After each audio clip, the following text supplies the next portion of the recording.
Hello, everyone. Welcome back to another episode of the Data Room. Today, I'm in Lilly Labs, joined by Elliot Carol, the CEO of Lunar Resources. I met him just a few weeks ago as he pitched to my startup class, and now here he is on Rice campus yet again. So, Elliot, why don't you tell the audience a little bit more about yourself? Jacob, thank you for having me here. Campus, I'm Elliot Carroll. I'm the CEO of Lunar Resources. We are a small business in Houston, Texas, developing an array of industrial technologies to support the industrialization of space, as well as we're spinning out some of our technologies for use on Earth. My background, besides being a CEO of the company, before starting the company, we I was actually a hedge fund manager. So my background and my university degrees are all in finance Yeah. and investments. Yeah. Awesome. Well, my first question that I usually start guests off with is just why did you agree to come on the podcast? I thought it was a great opportunity to try to delve deeper in the rice community. Yeah. One of our goals is really to one of our goals, community goals, is to have a close relationship with rice. So I thought this was a good Yeah. opportunity. That's awesome. Well, I definitely appreciate you being here. You had a really interesting story when you came to our class and frankly a cool technology. Let's the first place I want to start the conversation is sort of how did you go from hedge fund manager to all of a sudden involved in space? And just to provide a little bit more context, like my dad works at NASA. I grew up going to preschool inside the NASA campus. I have a Right. lot of respect for space and space companies. I think what they're doing is really important. But how did you kind of get involved into that world? I get this question asked multiple times a day. So for your audience, so I started getting interested in finance when I was in high school and developed a, a array of quantitative models that I Sure. was able to leverage during college to set up a hedge fund. Yeah. And that hedge fund grew. We then moved overseas and developed it from there. And one of the things when you run a hedge fund is what is the purpose of what you're doing? I mean, your goal is to generate returns on the investments you got. Yeah. And a couple of years into it, I started to very much question if I wanted to have that be my life story, Right. just returning, getting ROI on investments. So and frankly, being a hedge fund manager, it's not easy. It's time you're constantly raising money, you're constantly worrying about the markets. Not saying being an entrepreneur is that easy as Yeah. well, but um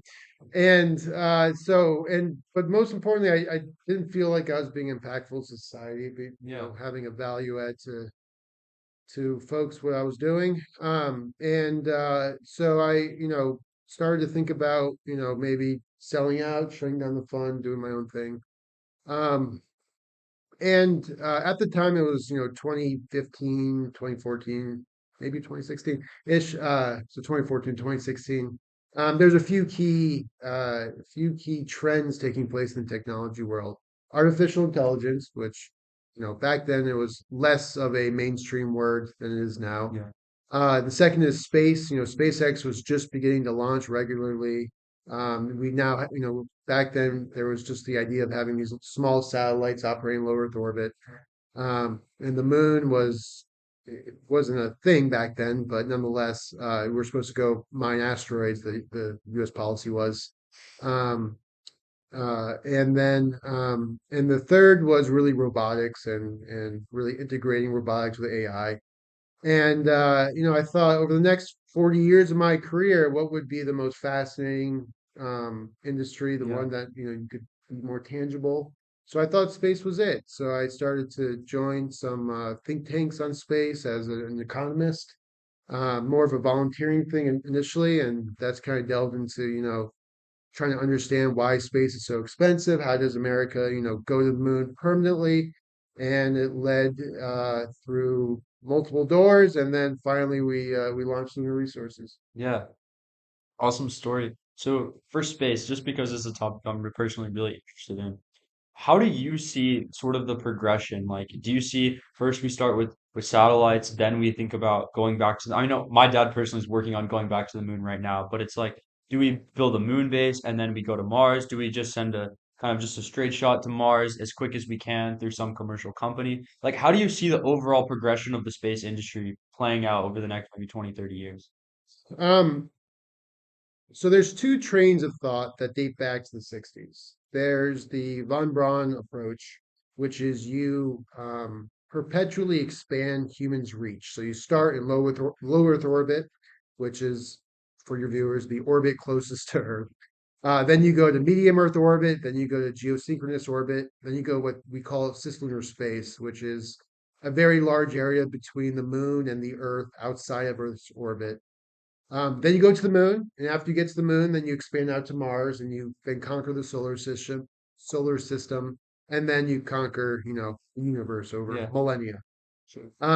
And then there's it's called the O'Neillian approach. He was a professor O'Neill was a professor at Princeton who had a big workshop that came up with the idea of not so much going, incrementally out into space, but us going directly to the moon.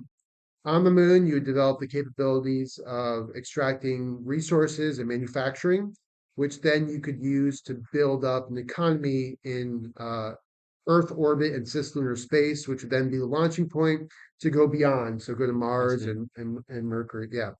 Um, now, I mean, obviously, as our name says, we're Lunar Resources. So I've always been a more of an O'Neillian, I see. yeah, person. But the U.S. space policy right now is at frankly, a frustrating junction point right now, where you have this momentum of we're going to the moon, but frankly, what we're doing at the moon has never really been defined besides saying we're having a permanent presence, which also hasn't been defined. And the International Space Station will likely be shut down in the 2030 to 2035 Mhm. timeframe. So, I think our industry, the space industry, questions what is this U.S. space policy going out to 2040. Also, the U.S. has another challenge. Every 4 to 8 years, we have a new Yeah, president coming. So historically, the Democrats have always favored going to Mars, and the Republicans have favored going to the moon. Fortunately, President Biden has focused on going to the moon. He's really stopped that kind of uh, stopped that trend of Democrats focusing on one planetary body, yeah, versus Republicans. But so I hope that answered your yeah, yeah. That's really interesting. I think I would probably agree with that to some extent. I yeah. think another aspect that I think about a lot on space that I'd love to hear your take on is, a lot of people would argue we don't even have it figured out on Earth. Why are we trying to go to another planet right now? And it's like going to space, it's a monumental mission. It requires a ton of time, a ton of people, a lot of money and resources. And it's like some people might argue that those resources, both human and physical, might be better spent on Earth. Like, what is your kind of take on that? Is space worth it right now? Yeah, I mean, 100%. And the common question is why go to space if we can't feed the homeless or if we can't Right. feed the Yeah, poor exactly. on Earth? And that argument actually dates back to JFK and the opposition against JFK going to space. Frankly, it's a worthwhile argument to make, and our general industry likes to ignore that argument, but Yeah. there needs to be a discussion around it. you know and there's a broader question I think for that is why does the Artemis program, which is the US program to go to the moon, why does that exist? And why is the US even trying to go to the moon? And there are three general reasons I say to go to the moon. Number one, national prestige, right? That was the purpose of the Apollo program back in the 60s and the 70s. And having the capability going to the moon has immense sentimental value to any country. There's, I believe, only 6 countries that's ever gone to the moon. Um, and that was a well worth endeavor in the 60s and 70s because we're competing against the Soviets who were able to build rockets and send rockets into space better than us. Yeah. So the second reason is science. There is very unique science you can do on the moon. Um, in my opinion, planetary science is not as interesting as the cosmology science. So you could put a bunch of telescopes on the moon where you have a project doing that, specifically RF telescopes, radio frequency telescopes, the ones that are frequently uh, known as the SETI telescopes to find, on Earth to find aliens. Hmm. And when it's on the moon, you can utilize it to really understand what dark matter is, Interesting. yeah. And the third is for industrial Yeah, yeah, aspirations. And to me, that is a critical part of why we should go to the moon is to have that capability of building things in space, yeah. support the Earth economy. Right. Yeah, I think I've heard a lot about how the moon is covered in resources and asteroids as well. Like I've heard there's like trillions of dollars of value out there. Somewhere I saw some random person, I don't even know who it was. Their take was like the first trillionaires will be made through space mineral exploitation. Yeah, so usually when they talk about that, they're talking about the asteroids. So there are asteroids in the solar system that have, for example, platinum group metals that could be worth like over $100 trillion if it was, at the same market prices as today if they were Yeah, sold. Um, so the value of the moon is a few things. Number one, it is commodities. So the moon, from a resource extraction perspective, you have two types of resources. You have the water or at least we think there's water on the poles. It will be hopefully confirmed this year with the Viper mission that we can actually extract that water. Um, there's water at the poles that you can use to do electrolysis to get hydrogen and oxygen, which is needed for human consumption, yeah, but also for launching rockets yeah, as the propellant. And then there is the lunar soil itself, which is effectively, I mean, for all intents and purposes, your viewers can see it as gravel. It's really a mix of iron and silicon and aluminum and magnesium and all mixed with oxygen, which oxygen makes up 50%, so it's a metal oxide. And for example, us at Lunar Resources developing the capability of extracting out the metals and the oxygen to use to build things on the moon, such as infrastructure, right. build things in space, and then sell off the oxygen as the byproduct. But depending on, depending on the market of the moon, the ones that are capable of doing that will certainly be very monetarily successful in selling those when there is a market to do so on the moon. Yeah. So we've talked about space for a bit. Let's bring it back down to Earth. I just wanted to say that honestly, but let's talk a little bit more about kind of your past. Like you mentioned a hedge fund, and I just tried to do a little digging on you. I know you don't have a LinkedIn, and I couldn't really find too much, but I did find one article that essentially said like you were the world's youngest hedge fund manager. I know you said you built some quantitative models.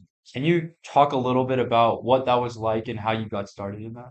Yeah, yeah. So the hedge fund, I mean, being a hedge fund manager, you learn risk and reward in real time. So it very much it very much shaped me as an entrepreneur. I mean, you could lose 10 million bucks, or you could gain 10 million bucks in a couple minutes. I certainly have some experiences of on both sides of that end. But so when I was in high school, and I grew up in Charlotte, North Carolina, which is a big banking city. Um, I began to get into finance. I can't remember specifically what sparked that, but the idea of developing algorithms seemed really fascinating to me. Um, and so I started to develop more long-term economic models. I'm not talking about black box quantitative stuff. This is more, you have an investment thesis based on economic economic cycles, and you invest accordingly. And from, what I found fascinating about it is the ability to, for the first time, I was 16, 17 at the time, is apply math to a qualitative concept, Yeah, right? Um, and so doing that, we built these longer term models, and you could back test it. TD Ameritrade, Thinkorswim. You have the fake money account, the real yeah, money. You can just start back testing. I started to do that, and it it I got obsessive about it. I remember during spring break, I wouldn't go off to the beach or anything. I'd go to New York and try to meet with every hedge fund manager, show them my quantitative models. I went up to, I remember see the Tiger Club one time, and so anyways, as that developed, as my models got grew and I was able to back test, I went off to college, and I actually did, I was unsure if I wanted to, have an entrepreneur back then. I remember did a internship at Bloomberg Mm. for my first semester of college, and I just remember thinking, yeah, I'm not doing this anymore. Like I'm not. I don't need to join a big corporate world to do what I want. So I came back that semester, so it'd be my start my sophomore year, and so I'm starting a hedge fund. So raised a little bit of money for my family, and then went off and worked with high net worth individuals and some institutions to show them what I can Yeah. do. Of course, all small money. I remember us like, $25,000 at first from, a group of, a number of investors. Yeah. And then from there, once you have a strong track record, 2 or 3 year track record, uh, I was able to raise pretty, bigger money, and it took off from there. Yeah, it's super interesting to me how kind of obsessive you got about it. Like when a lot of, I mean, I'm a business major, finance concentration, so a lot of my peers, they always say I was interested in finance from an early age. You took an interest and turned it into an obsession. Like one of the things that I think a lot about is how I'm allocating my time. And I spoke to another guest on my podcast, Chad Spensky from Authenticate. His passion was like hacking and like software related stuff. And he would basically said he would go to high school, come home and just hack like all night long and just did that for years and years until Yeah. he was one of the top hackers in the country. For you, basically kind of the same thing. I'm assuming, would you say that you pretty much invested like every spare second into this? I mean, how did you Uh, gain such skills so young? yeah, absolutely. I mean, I remember I have a very specific memory of being in English class. It was either my junior or senior year, and we're reading like Romeo and some Romeo and Juliet, some 15, 1600, uh, hundreds, old English story, and I'm like in the back just going at it with my algorithms. And I remember, getting yelled at by a teacher, and I just turn off. And I'm like, why are we even learning this right now? Like, I'm actually doing something productive. So yes, it was an That's perception. hilarious. I owe very much my parents making sure I actually went to college and I didn't just, Yeah, I had to get, decent grades and everything. So yeah, it was an obsession. It was an obsession. And what's interesting is once I left the hedge fund community, it's no longer an obsession for me. mm, I learned very quickly in order to be a good active trader, you have to, you have to have a lot of capital, and you have to, get the good data, not the data we get on, retail sure, platforms. So I sure. think that incentive of consistently losing money if I did it again as obsessively as I did before keeps me out of it. But yeah, back then I was absolutely focused on doing that. Yeah, and so whenever you were in college, that's kind of the time you launched the fund, right? Yeah, so I launched it. So when you launch a hedge fund, there's the general partnership, which is the company, and then the limited partnerships, which are the fund. And so I launched the company, I believe, my end of my sophomore year, and the fund, which requires some, it's regulatory Mhm. rules and so forth, was launched, I think, 6 months after that. Sure. And so during that time, like running a fund, managing people's money, like while you're in college, you said you cared about your classes enough to make the grades. Like, what was sort of your mindset? Like, were you thinking like, I'm just gonna do this just short term, I need to learn so I can go. I mean, you mentioned startups, but like, were you gonna think about getting a job like at least somewhere? Like, how are you kind of approaching life while running this hedge fund while in college? Honestly, my experience at Bloomberg made me say I will be not working for another firm. Um, So my mentality was I'm going to develop this company into $1 billion plus investment firm was my mentality. Yeah, like that. Um, and I was fortunate because I went to University of North Carolina, Wilmington. The popular schools, UNC Chapel Hill, which has a good, the Tar Heels. I went to UNCW, which is I think the Seahawks. They're right on the water in North Carolina. And the administration of business school was very supportive, um, in almost every way, from helping me get the classes I needed to make my schedules work, to even supporting me fundraising, to helping me with PR. And I mean, they Really? were fantastic. Yeah.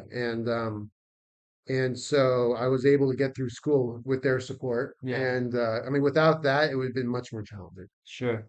Sure. And so you mentioned that you were trying to turn it into $1 billion enterprise, which I absolutely love. That's I think most people don't think big enough, especially even or not especially, but even at Rice, where I would consider it to be one of the best universities in the country, where I would expect some of there to be some of the smartest students. It's like I feel like most people, their main focus is that first internship or that first job right out Yeah. of college.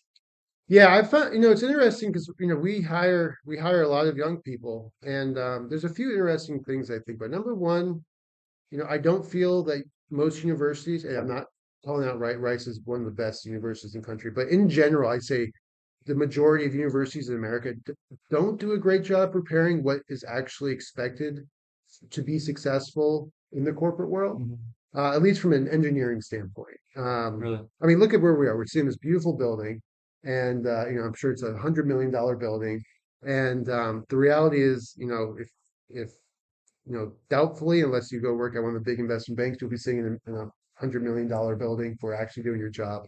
But I agree that when you're uh, from the folks that I help mentor, the idea of getting that first job is such a focus versus what do you want to do in your career, Yeah. and thinking bigger than that is, yeah, I would say that. Also, it seems there's always a competition of who gets paid the most when you first graduate, Yeah. and so many times I hear, well, my friend's making 70 and I'm making 72, and like in reality that has what are you guys actually doing? Because your first job you might be making 70, but your third job you might be making a lot more. 700, yeah. Right. Yeah. Well, so I would say for myself personally, it's I really try to not have an employee mindset. Like I try to very much think like a founder, like a business owner in everything I do, even when I like am classified as an employee.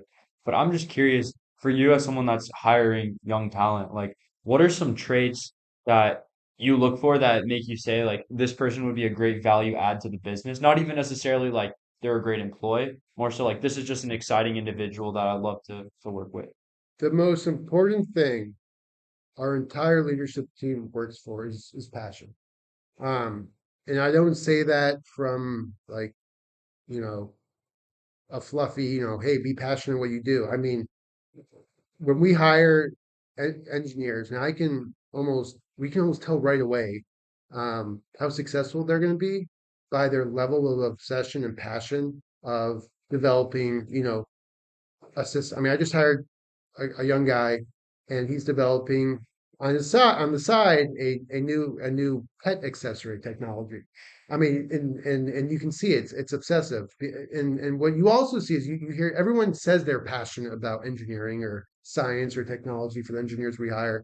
But when you look in the resume, you just see everything they did in college, nothing outside. So for your community, I would, if you are passionate about something, make sure you do something outside of the traditional university classes, because or senior projects, because there are students who are passionate who are developing technology right now on their own. There are people already working with professors who are undergrad for their PhD or their masters. I mean, but to answer your question, would be passion. Passion. Yeah, that's I think that's super important for your success. Like if you don't love what you're doing, you're not gonna feel like the need to go above and beyond. And I also think maybe almost a problem with today's world, I was talking to someone the other day, is a lot of students now basically just try to do everything. And I mean I'm guilty of it. Like I try to do a lot of things too, but students kind of do everything and a lot of the things are just like resume line items. They're not Yeah. actually passionate about it. And I think once you're actually in an interview, that's when, you might have the ability to discern that. But I guess probably from the screening perspective, it can be really difficult. Yeah, it's such a shame how people are selected for interviews. We're small enough where I individually will can go through every single resume ourselves. And frankly, my experience is that the resume is not what really shows. So we always do like questionnaires. But you know, students like you are forced within to be within this framework to have, a competing resume to your other your other students to get a job that might, there might be 100 resumes for, two job Yeah, openings. So if you don't do the resume, let's make a resume look as good as possible and do the less of value but looks better on the resume items. Um, you're giving yourself more of a challenge versus the peers who do that. So I think the system's wrong, I think, but I don't really know what to do about that. yeah, it's an interesting problem to think about, and maybe we'll have to discuss it another time. Now, let's shift focus to kind of today. You're the CEO. If I remember correctly from my class, you are the only non-engineer Yeah. at your company. First of all, how many employees are there total at your company? I don't have that number off the top. And then also, like, what is it like being the only business person? Uh, all right. So we're growing to hopefully be around 50 by end of this year. Okay. Um, and we are very, for your viewers, so we're still in development stage of our technology, hence why probably we only have one non-engineer, which is myself. Um, I am I very much look up to the engineers and scientists. I mean, when I look at what they do, and I think of everything I did with the finance side, I'm envious of them having such a strong grasp of the physical world Yeah, around them. I feel that too.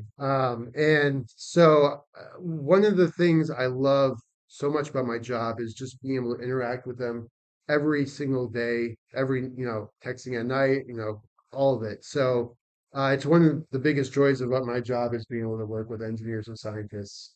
And I'm quite proud that I am the only one. I mean, even some of the BD folks, they all have STEM backgrounds. They're all, biologists or have physics degrees and so forth. Okay, so you actually have BD Yeah, focused employees at this point. It's not only it's engineers, but not only engineering functions. right.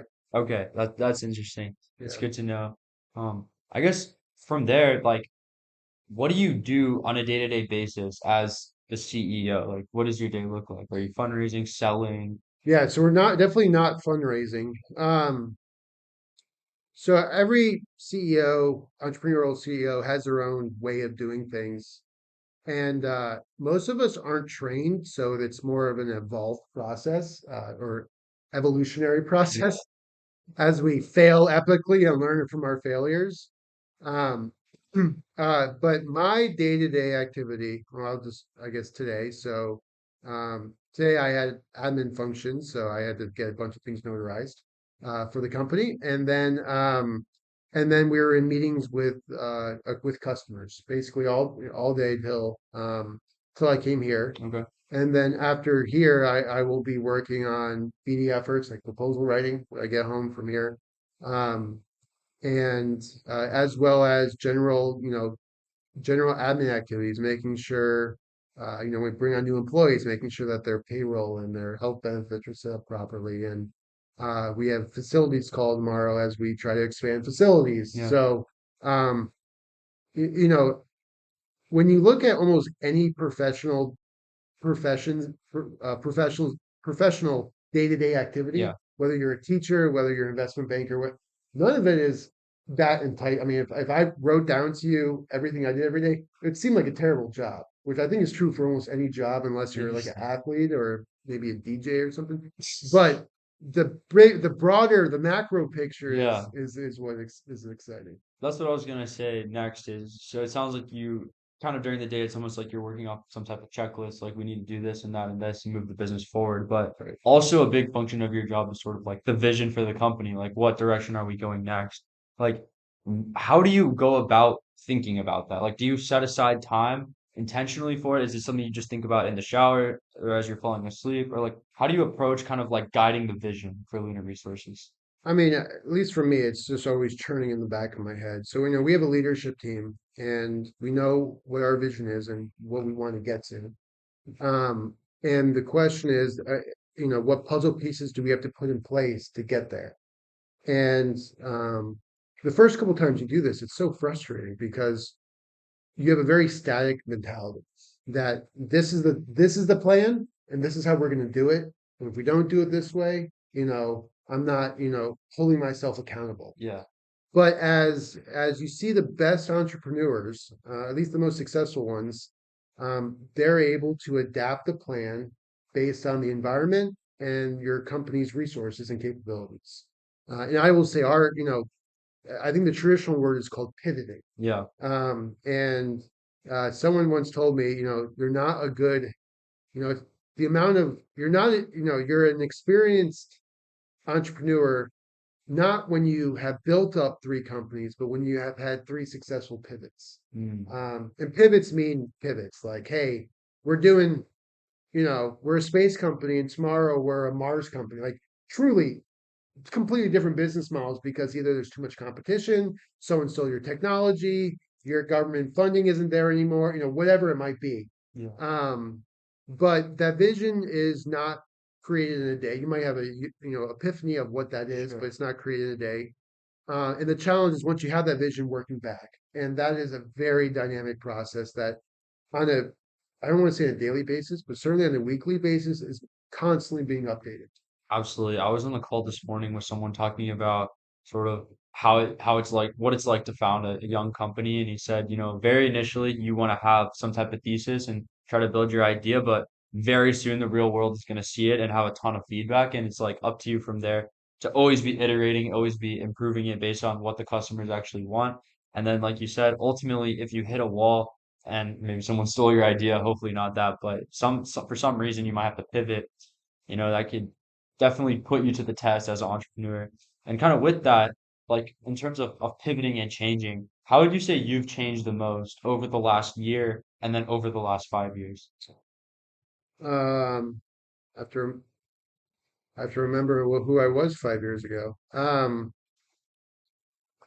Oh, I've changed the most over the past year. I think I've gotten better at pivoting. I think I've become more dynamic.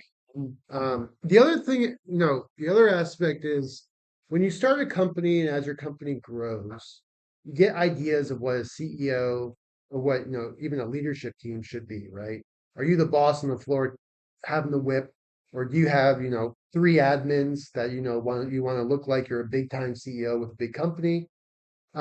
So to answer your question from 5 years ago, the mentality of who I think a CEO should be, and then in reality, who a CEO, who I think who I should be as I successfully develop the company has changed dramatically. Yeah. In some ways, a CEO, yes, we provide that vision, we are that final decision making.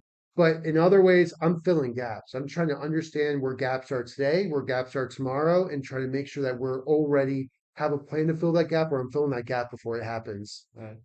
At the same time, trying to anticipate what I don't, the unanticipatable, if, where is our risk, from a funding or from a cash flow standpoint, and what happens if this customer goes down? How are we going to reallocate? What happens if there's no, for example, what happens if there's not a lunar program anymore? Yeah. How do we as a company exist? Right. I mean, these are things that I have certainly gotten better on. So over the past 5 years, I think I've grown as a CEO, recognizing there's not a single uh, perfect fit or size or shape or person as the CEO, but you have to be adaptable to your company. Over the past year, we've changed. I think I've gotten better with recognizing when that pivot needs to happen. Mm. We develop a range of technologies. Right. So there's the pivot of the company itself, and then there's pivots of individual technologies as as they get matured, or as there's more demand or less demand, and for that technology. And I can recognize that certainly earlier now and give uh, better leadership to how to develop and the resource plan of how to develop that technology and prioritize. Right. Yeah, that's a really interesting take on, filling gaps. I think that's something most people kind of overlook when they think about what a CEO is. They kind of imagine the CEO, up on some type of podium shouting down at the employees, and like there's probably a time and a place for that. But I think you're right. Whenever you're at a size, maybe 40 to 50 employees, especially when all of them come from engineering backgrounds. I'm sure there's a lot of like little business things here and there. And that's one of the biggest takeaways I had this summer. I was like leading the orientation at Rice. And one of my biggest kind of learnings from that whole process is when you are the person in charge, like everything that falls through the cracks is your like it all falls on you. If no one else can handle it, it's all on you. You have to make a decision, even if you don't know all the facts, even if you're not the one that you're not well prepared to make a decision, you have to because if it's not you, there's no one else. Right. The other, yeah, and you know, when you have very smart people in the room and they all have diverging opinions, and for example, I mean, you're not an engineer. I'm not. Yeah, so imagine if you're running an engineering company, right? And you had two senior engineers have opposite ideas. How are you supposed to make that decision? Yeah, Um, that's a tough predicament for sure. right. And then, that's where, the risk reward comes in. What is the difference between the tech development plans? How do we do this? That's where that comes in. The other thing is, I see a lot of young CEOs right now having a very militaristic mindset that they need to be the general in charge of the company. And in my experience, you want to have your leadership team run the company. You don't, yes, you're the guiding voice, but you don't want to be that heavy whip. Hmm. And the companies that I have seen have that heavy whip, the startups, they have a lot of turnover. Especially the founding team always has issues, and and even the people turn off their minds. I've also seen that, you have these CEOs and they're almost always engineers. They say, this is how we're going to do it. And the rest of the team that they hire, which is supposed to be a smart team, they're paying a lot of money to effectively turn off their mind. Just tell me what to do because, that's what you want to do. Right. Yeah, that's a great point. Definitely something to be careful of and kind of watch out for. Yeah. Another question I probably my favorite question to ask guests and something that I think about a lot is habits. So, what are some habits that you've developed over the years that you think have played a role in your success? So I have two young kids, so my habits have changed since having my kids, which maybe some of your viewers can appreciate. So I wake up very early. I usually wake up around 4:30 or 5. Mhm. Uh, After how much sleep? I always try to get at least 6 hours of sleep. Okay. So I go to bed early. Um, I uh, I'm one of those people who need to work out, which is of course a challenge when you have kids and your own business and so forth. But I try to work out, 5 days a week, whether it's a couple mile run or whether you're in the gym. But I find that to help actually clear my mind and become a better CEO, but also develop, the vision and have better ideas. Yeah. Um, so yeah, wake up early, work out. What other habits do I have? Those are those are the main ones that come to mind. Interesting. Yeah, I started doing that as well. When I was working at a startup last January, the CEO told me like he went to the gym at 5 in the morning, and I tried to emulate that as best I could. Our Rise gym doesn't open until 6, but I try to sleep every last second until 6. So wake up around 5:45 and be there right as the door opens. We like to call it gates, like right as the gates are opening, Yeah, we're there. And I think I've been lucky that my roommates do it with me, but I definitely agree it's the best way to start the day. Like it's first of all, like you said, it's a time to kind of think. Like there's not other really distractions. It's just like you and yourself. Like either if you're on a run, it's just like how tired are you gonna push yourself towards, and then if you're on the weights, like you just do your set and then you have to rest, yeah, right? So during that time, it's a lot of good time to think about ideas. But I would also say another benefit is you start every day with a win. Like you feel good about yourself when you've made it out to the gym, and especially when you consider most people are probably still sleeping at that time. yeah. No, waking up early to me is, I mean, after kids, I don't think I've slept past 7 o'clock in at least 5 years. But no, I even when I was in college, I was a 5, 6 a.m. riser. So Yeah, and you said 6 hours of sleep. Have you kind of tested that as like that sort of all having right, to be your boundary, or how do you arrive on that? no, I would prefer 8. So when you have kids, you get conditioned for lack of sleep. So it's a minimum of 6, but most of the time, like my natural sleep is about 7.5 hours. Okay. So if I had to do it for an average of like a 7 day period, and I didn't have, anyone waking me up or anything, it would be about 7.5 hours. Sure, sure. And kind of another just kind of general question, I'll toss it over to you is there any question that you expected me to ask or that you were especially excited to answer? Um, hmm.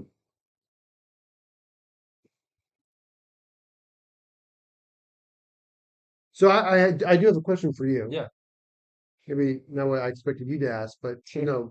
what is the purpose of the podcast? Yeah. Yeah. So the name is the Data Room. It was a very intentionally chosen name. Whenever a startup is going to fundraise, they create a data room, which is a collection of all of their financials, their plans, their team, basically all the core components of their success. And what I want the podcast to be is basically a data room of how to be the best founder possible. So I try to have CEOs on. I mean, I've had other people that just are in startups in the venture space, like I've interviewed a few other students that I would consider to be successful students, just trying to understand, what does it take to be successful? What are things that successful people are thinking about? And ultimately, whenever I am running my own business and I have a certain issue that I come across, or I feel like I'm kind of veering off track, I like to go back to my own data room and hopefully I had a guest that talked about whatever issue that was. Well, I applaud you for the idea, and hey, you're great. This was fun. So Yeah, I appreciate it. So my final, I have three other go questions. for it. So another question in addition to habits, that's probably my favorite to ask. It comes from Zero to One by Peter Thiel, and he asks, what is an important truth that you believe that most people disagree with?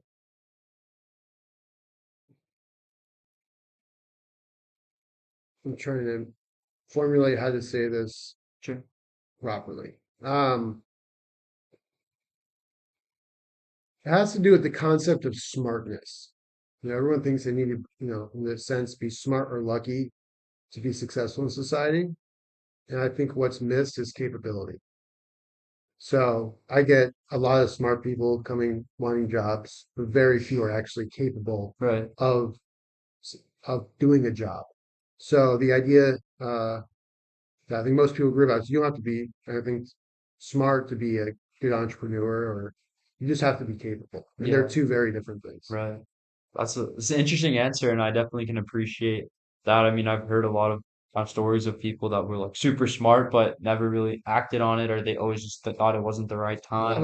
look at your high school class, right? When you 10 years from now, you'll see, why is he doing that? He was so smart, and you'll be like, but on the other end, you'll be like, that guy was so dumb. How is he doing that? Yeah, So, yeah. And so my final two questions is how I wrap up every podcast. It's what is something you want to tell me, and then what is something you want to tell the viewers?